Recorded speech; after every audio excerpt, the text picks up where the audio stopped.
Hey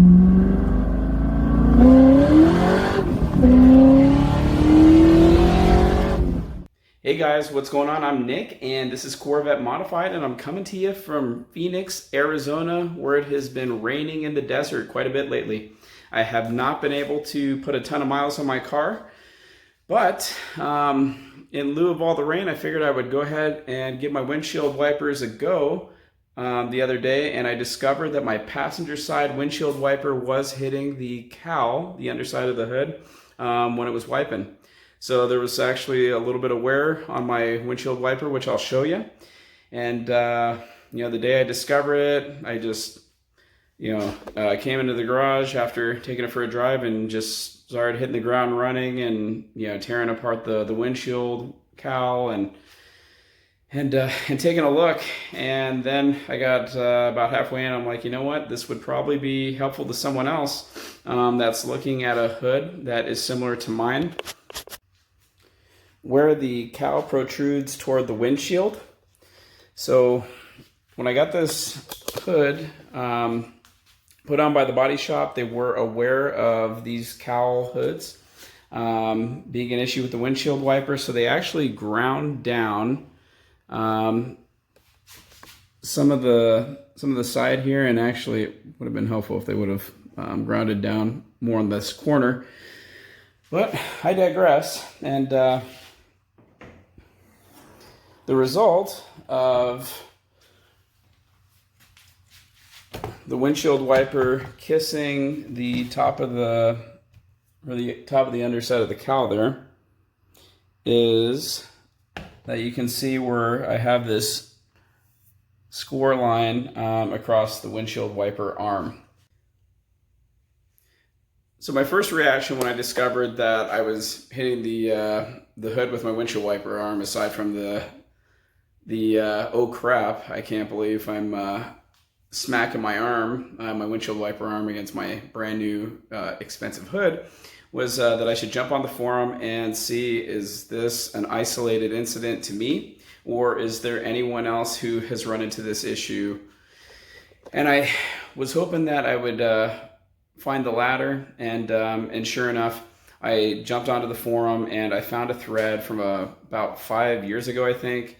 And someone had also installed an ACP hood. It's on like the exact same hood as myself, and ran into the exact same issue. Only it sounded like it was their driver's side windshield wiper arm that was hitting. And in my case, it's the passenger side. So they described some kind of cryptic steps on how they shimmed the windshield wiper arm and then ground down the underside of the hood. And it wasn't quite clear. I didn't really understand what they meant by shimming the windshield wiper arm.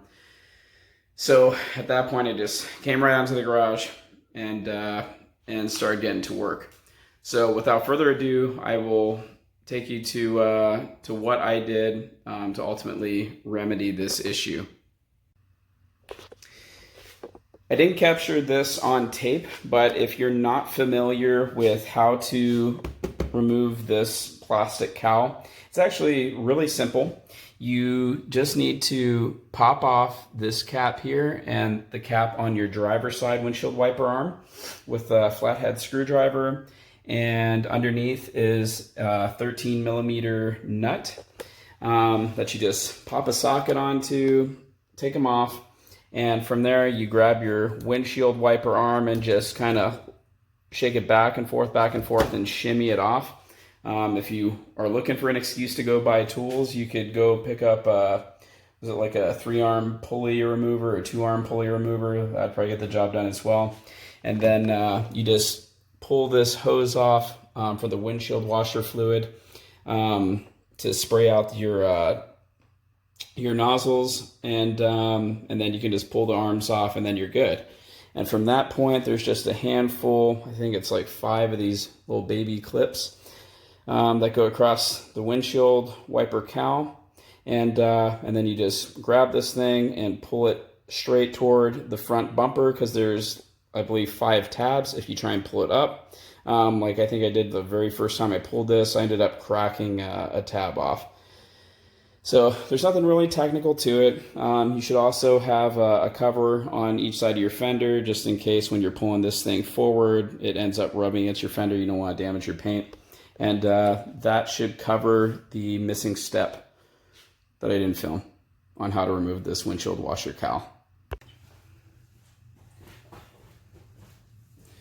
So these are like the windshield wiper pivot arms. I don't know what the technical term is, but what it looks like to me is,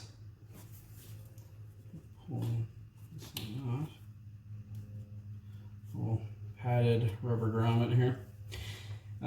It looks like on the bottom of these, so there's these two 10 millimeter bolts on both arms, and I get the feeling that this is what's holding this shaft up. And what I'm hoping is if I pull these two bolts and I put a washer on the bottom side of this, it's going to push this down the width of my washer and just give me a hair more clearance, which is what I need to clear the cowl on my new hood. So I'm going to go ahead, and yes, I'm too lazy to pull out my impact set. I don't think these are particularly high torque,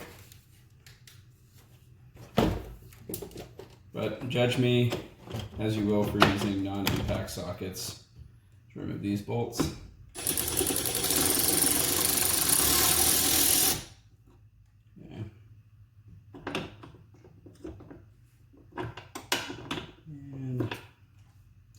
I'm going to need a shorty on that one.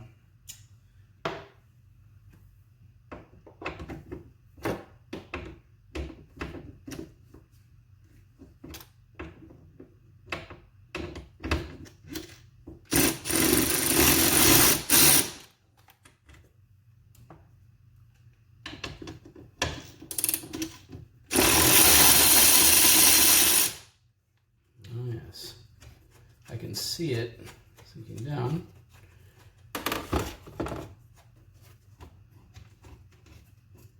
And I can tell this is not connected anymore, which is what I want. The real question is,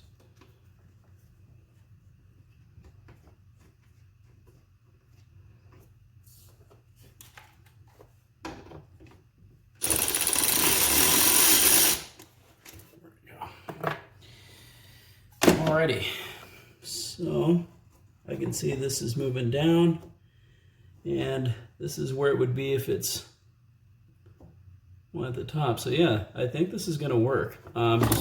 Just putting the washers on the underside of this bar.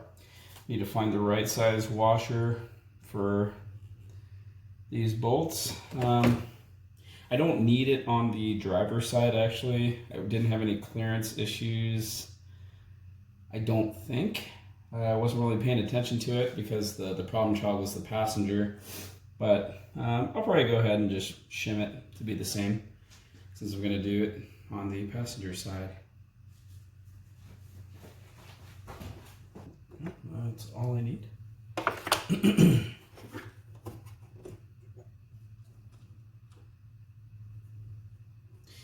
And while you're doing this, always a good idea to have a magnet stick on hand in case you get clumsy, which I seem to do every time. And drop this. Drop a washer. Oops. Or the bolt, or if you're lucky, you'll drop them both down into the udders.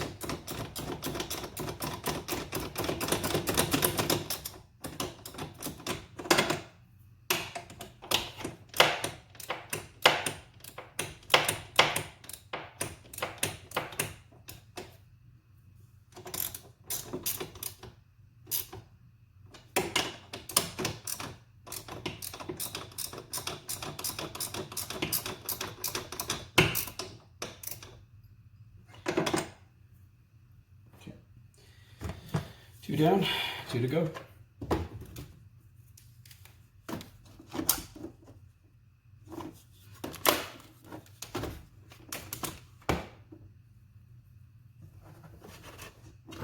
this is really the reason why I did this. And since things worked out so well, having one bolt in place, start here and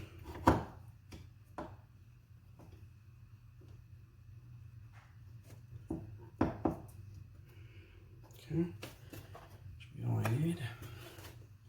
This is going to be the challenging one. The highest likelihood of a drop is I have like no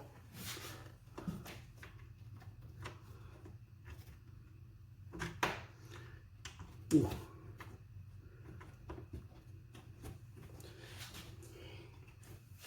Today must be my lucky day.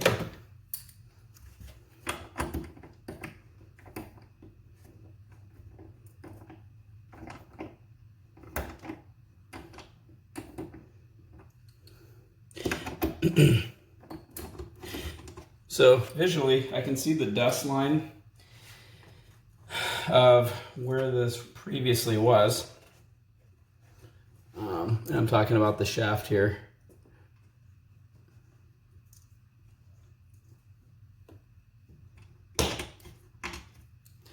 And this did lower that shaft, you know, the width of the washer. And I'm not going to torque this down with electricity here. I'm just gonna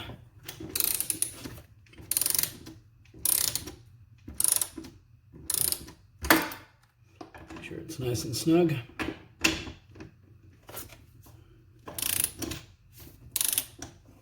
That starts giving me a little bit of resistance.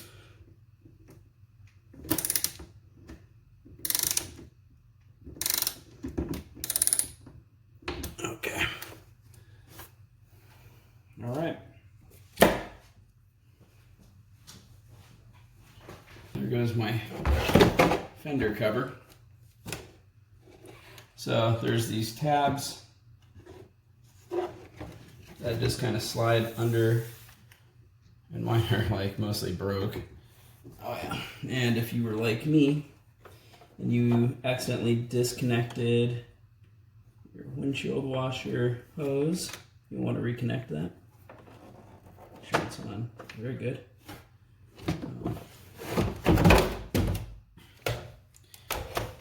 Try not to drop your light too many times. Okay. And oops. Get this guy. There's it. One of those little tabs right there. Make sure it's tucked in. Come over to the other side and same deal. There's this tab on the corner. Push it in, tuck it in.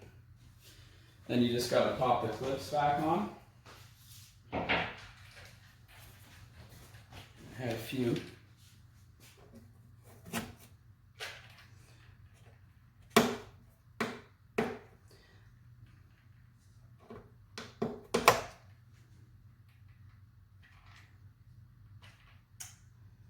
Let's see, what do I got?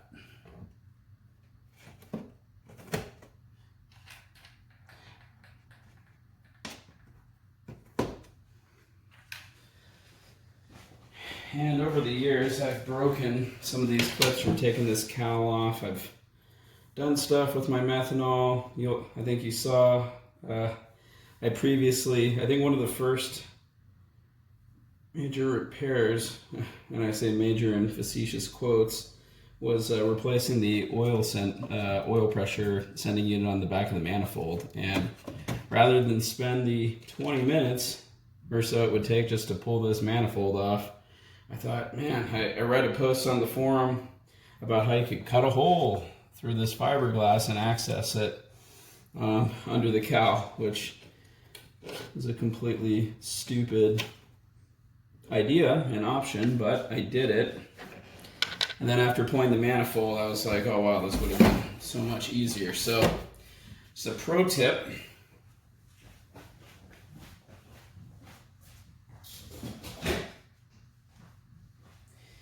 you ever have to replace your oil pressure sender unit and you read about someone saying to cut a hole through the fiberglass under your windshield wiper cowl, tell that person they're an idiot, and that's a lot easier just to pull the manifold. Okay, almost back in business.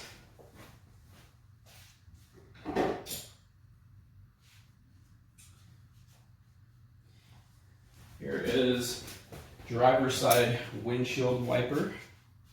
Hopefully there's no issues getting it back on.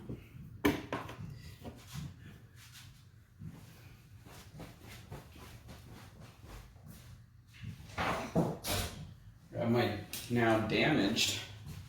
As you can see, I got a little scuff mark here from windshield wiper number 2. First, just plugging in the hose, the washer fluid, and okay.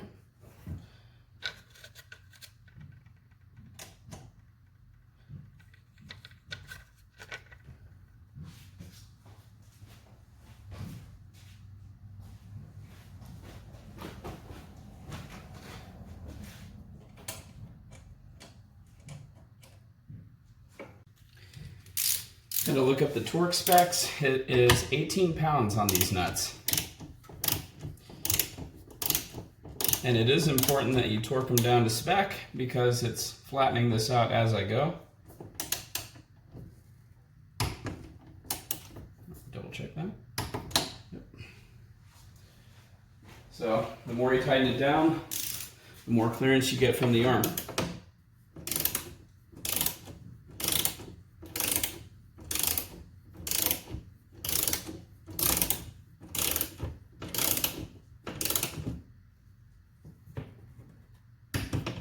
Okay, double check. Alrighty, pop these covers back on, and I'm hoping for just that hair more clearance that I needed. So after lowering the windshield wiper arm by the width of that washer, it seemed to help a little bit, but I had my hopes dashed when I went to go turn on my windshield wiper arm and saw that it was still making contact with the hood. So at this point, I was left with a couple of options. Option number 1 was to take this all apart again and try and add another shim to the windshield wiper arm, in hopes of lowering it more would give me the clearance that I need, but I discovered that this spot right here on the windshield wiper arm was as low as it could go without making contact with the plastic cowl when it rotates. And in order to lower it any more without making contact, I was going to have to pull this guy out and then have to Dremel this circle out more. And I really didn't like the sound of that. And not to mention, I wasn't really sure if I would gain much more clearance from lowering this arm. It wasn't a guarantee. So the next option I assessed was coming around to this hood latch and seeing if I could raise it. So after raising this latch just a little bit on this side, and I'm at the max on this slot, I verified the latch still lines up.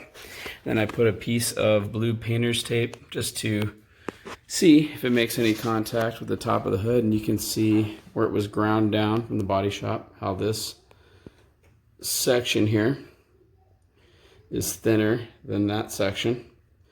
But if I could do it all over again, I would have had just a little bit more grinded down right on that corner.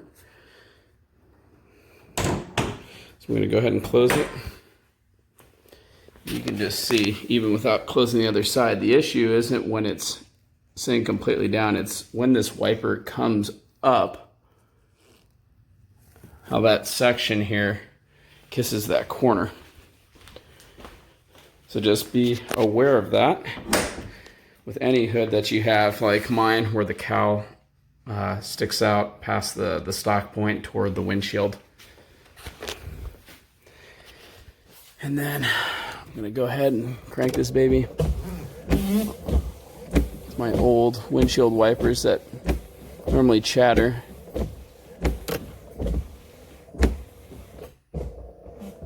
Okay. Let's pop the hood.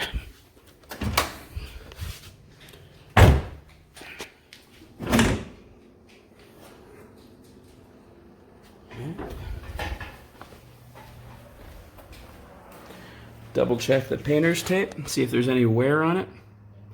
There is none. And back in business.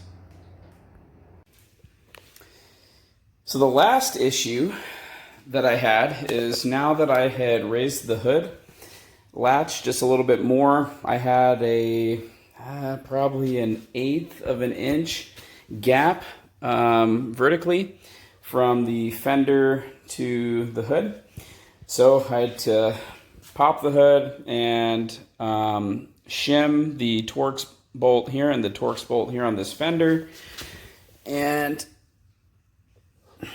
you can see that it's not perfectly flush, but there's not a gap that you can stick your finger through or anything like that. But yeah, it's not perfect, right?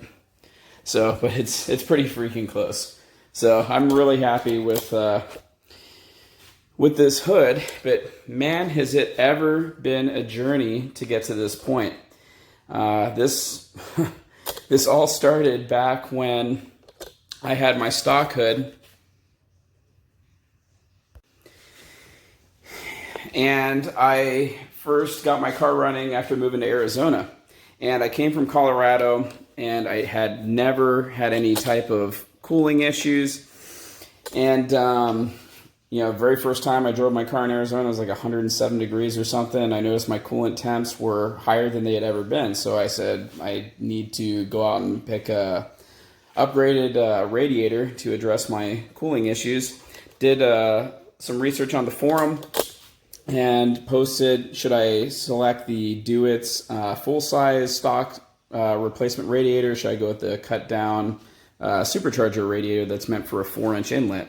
And I got a couple of posts from some guys that said, oh, there's no problem running the stock size, you'll get better cooling, go with that one. So I did. And after installing it, which was pretty easy, straightforward, had to pick up some upgraded fans. After I got everything back together, I go to close my hood and then open it and discovered that this knob here was rubbing against this AC condenser knob. And it's going, crap.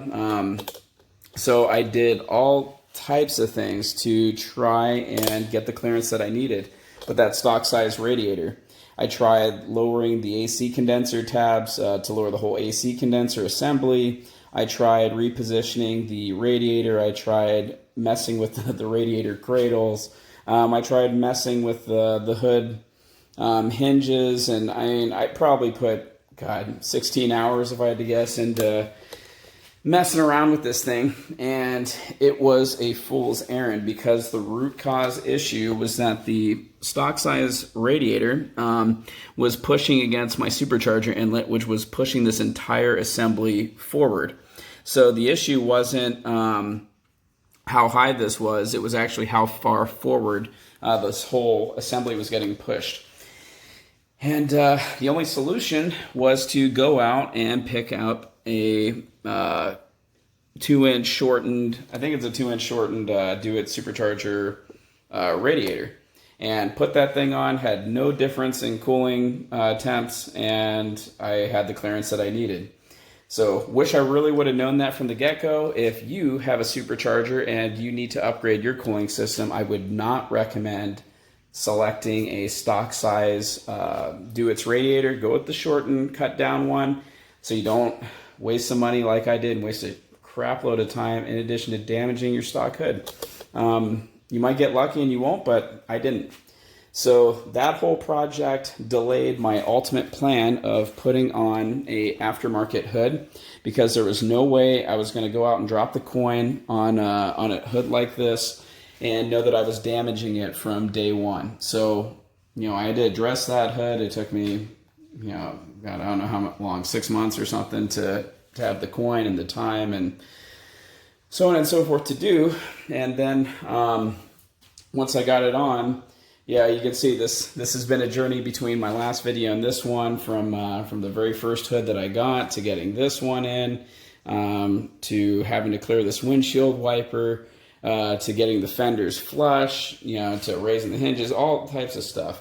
And I guess the thing that has been interesting to me, and I hope it's helpful to you, is that this was a project. And I think a lot of the things that I run into, a lot of people also run into it, but they don't talk about it. I actually ran into a local guy that was running a big Cowl hood, and he was running a turbo. He was running a boosted application, and I asked him to pop the hood, and I noticed that he had damage on the underside of his hood from his windshield wiper. And I think a lot of people probably run into these types of issues, but there's just not a lot of commentary about it. So hopefully this sheds a little bit of light on that issue, and it might prevent you from selecting a hood that has a cowl that reaches toward the windshield, or just at a minimum prepares you for what you might encounter if you care about. And if you're able to do the work yourself, you'll know that the very first thing you should plan on doing when you pick up a hood like this is to check the fitment on your windshield wipers and grind down the underside of that cowl at the beginning, and really get the fitment of that part down before you take it in for paint. And if you're having a shop do the paint, you're going to be able to go to them and let them know that this is this is right up there with fitment for the rest of it that they need to check before sending it off to paint, so you don't do any damage to your wiper arm or to the bottom side of your hood. And I repeat, I'm extremely happy with this hood. I think it's absolutely gorgeous. I think it completely changes the dynamic of the car. But it's definitely been some work to get it to this point, and it hasn't been for the faint of heart. That's going to wrap it up for today's video. If you liked what you saw, please hit the thumbs up button in the bottom corner of the video. If you're not already a subscriber, please hit that subscribe button. There's going to be a lot more stuff coming down the pipe, because this project is never going to end. I don't ever plan on selling this car, and the projects just keep on coming. If you have any comments, questions, concerns, I'm a humble guy. It's like, yes, I've done all types of things on my car, but if you know of ways that I can do things better, I'm always looking to learn. I'm a student of the game, and I'm humble enough to hear someone out who's got a better idea than myself, and share it with others to hopefully spread the knowledge. So that's going to wrap it up for today. Thanks for watching, and I will see you next time.